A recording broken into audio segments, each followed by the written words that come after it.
আসসালামু আলাইকুম বন্ধুরা, কেমন আছেন সবাই? আশা করি অবশ্যই ভালো আছেন। তো বাংলাদেশে 7 থেকে 10টির মতো ব্যাংকের অবস্থা খুবই খারাপ। ব্যাংকগুলো দেউলিয়া হওয়ার পথে। বাংলাদেশ ব্যাংক যদি সহায়তা বন্ধ করে, যে কোনো সময় এই ব্যাংকগুলো কিন্তু বন্ধ হয়ে যেতে পারে। তো আপনি একজন গ্রাহক হিসাবে যদি ব্যাংকে আপনার অ্যাকাউন্ট থাকে, ডিপোজিট থাকে, টাকা পয়সা এফডিআর করা থাকে, আপনার জমানো টাকার কি হবে? আপনারা দেখতেছেন সাতকাহন, সাথে আছি হোস্ট আজিমউদ্দিন। তো বন্ধুরা, একটা জিনিস মনে রাখবেন, ইসলামিক হোক আর নন ইসলামিক হোক, আমরা টাকাগুলো বেশিরভাগ ক্ষেত্রেই যারা কম টাকার মালিক তারা সেভিং অ্যাকাউন্ট করি, আর যারা ব্যবসায়িক লেনদেন বা বেশি টাকার লেনদেনের জন্য তারা চলতি হিসাব বা কারেন্ট হিসাব করে টাকা পয়সা জমা রাখেন। আমরা চিন্তা করি যে যখনই আমাদের টাকার প্রয়োজন তখনই আমরা যাব, টাকাটা উত্তোলন করতে পারবো।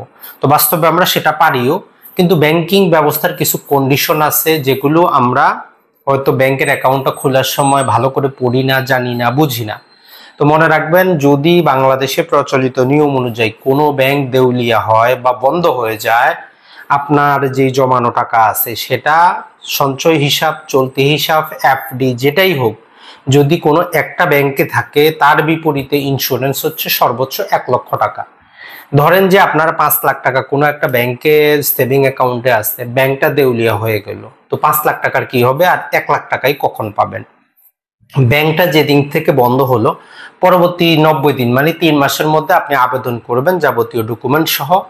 এর পরবর্তী 3 মাস অর্থাৎ টোটাল 6 মাস পরে আপনি 1 লক্ষ টাকা ইন্স্যুরেন্সের পাবেন। তো আপনি বলতে পারেন যে তাহলে আমার বাকি আছে 4 লাখ। বিষয়টা কিন্তু এমন না। বাকি 5 লাখ টাকা আপনি পাবেন কি পাবেন না সেটা নির্ভর করবে ওই ব্যাংকের অ্যাসেট এবং লাইবিলিটি ক্যালকুলেশন যেটা করবে লিকুইডেশনের পরে, তার উপর। যদি কপাল ভালো হয়, সবকিছু যদি যাবতীয় হিসাব নিকাশ করার পরে যদি দেখা যায় যে না ওই ব্যাংকের অ্যাসেট আছে, লাইবিলিটি কম, তাহলে দেখা যাবে হয়তো আপনি 5 লাখ টাকা সম্পূর্ণটাই পাবেন। তো এটা 1 বছর পরে পাবেন না 10 বছর পাবেন, এই সময়সীমা কিন্তু নির্ধারিত না। আর যদি সামান্য কম থাকে তাহলে আনুপাতিক হারে কম পাবেন, আর যদি একদম জিরো থাকে তাহলে জিরো পাবেনই না। সহজ কথা হচ্ছে যে আপনি অ্যাকাউন্টের বিপরীতে যেই আপনার ইন্স্যুরেন্স সেটা 1 লাখ টাকা। এখন আপনারা বলবেন যে ভাই আমরা করবোটা কি? সবচেয়ে ভালো যে সাজেশনটা সেটা হচ্ছে যে আপনি একাধিক ব্যাংকে আপনার অ্যাকাউন্ট করবেন। কখনোই সম্পূর্ণ টাকা পয়সা কোনো একটা নির্দিষ্ট ব্যাংকে লেনদেন করবেন না। একাধিক ব্যাংকে 20 লাখ টাকা আছে, 5 লাখ 5 লাখ করে 4টা ব্যাংকে ভাগ করে রাখেন। 4টা ব্যাংক তো আর একসাথে দেউলিয়াও হবে না, বন্ধও হবে না। তো আপনার 3টা অ্যাকাউন্টে 15 লাখ টাকা তো সুরক্ষিত থাকলো, সেগুলো দিয়ে আপনি চলতে পারবেন। এই জন্য আমরা বলি যে কখনোই কখনোই আপনি সমস্ত ডিম এক পাত্রে রাখবেন না, এক ঝুড়িতে রাখবেন না। একাধিক ব্যাংকে লেনদেন করেন। বাংলাদেশে প্রায় মোটামুটি 61টার মতো ব্যাংক আছে। যে কোনো ব্যাংকে আপনি জাস্ট আইডি কার্ডটা দিয়ে অ্যাকাউন্ট খুলতে পারবেন, টাকা ডিপোজিট রাখতে পারবেন। আর আমরা বলি যে আসলে ব্যাংকে টাকা জমা রাখার তেমন কোনো মানেই হয় না। ব্যাংকের সুদের হার কিন্তু ডিপোজিটের বিপরীতে খুবই কম। তো এর চাইতে ভালো আপনি treasury bond, treasury bill invest করতে পারেন, সঞ্চয়পত্র ক্রয় করতে পারেন। আবার অনেকে যে প্রশ্নটা করেন যে আমি যমুনা ব্যাংক থেকে অথবা সোনালী ব্যাংক থেকে, রূপালী থেকে আমি সঞ্চয়পত্র কিনেছি, ওই ব্যাংকটা বন্ধ হলে আমার কি হবে?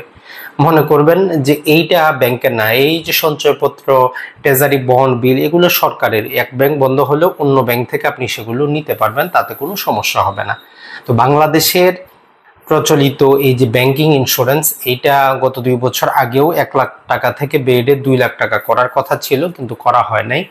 তো এই এখন বিপ্লবী সরকারকে আমরা বলবো যে পার্শ্ববর্তী দেশ যেমন পাকিস্তান, ভারতেও 5 লাখ টাকা পর্যন্ত ইন্স্যুরেন্স, তো আমাদের বাংলাদেশেও অ্যাটলিস্ট 5 লাখ টাকা করা উচিত।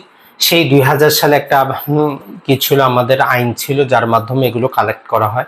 এখন 2025 সাল, প্রয়োজনে ব্যাংকের যে চাঁদার হার অর্থাৎ মোটামুটি টোটাল টাকার উপর তারা 1 লাখ টাকায় 8 টাকা হিসাবে, প্রতি হাজারে 8 টাকা হিসাবে তারা নিয়ে, তো মোটামুটি যেই বাংলাদেশ ব্যাংকের ইন্স্যুরেন্স অ্যাকাউন্টে 15,000 কোটি টাকার উপরে আসতে গত 24 বছরে যুক্ত হয়েছে।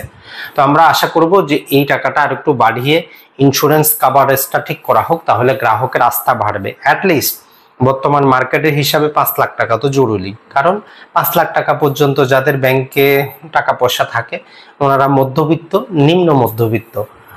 এর বাইরে যারা উচ্চবিত্ত তাদের তো কোটি কোটি টাকা, তাদের হিসাব করে লাভ নেই। তো বন্ধুরা, ভালো থাকবেন, সুস্থ থাকবেন। ব্যাংকিং রিলেটেড ভিডিও পেতে আমাদের সাথে অবশ্যই থাকবেন, আমরা আপনাদেরকে দেওয়ার চেষ্টা করব। আসসালামু আলাইকুম।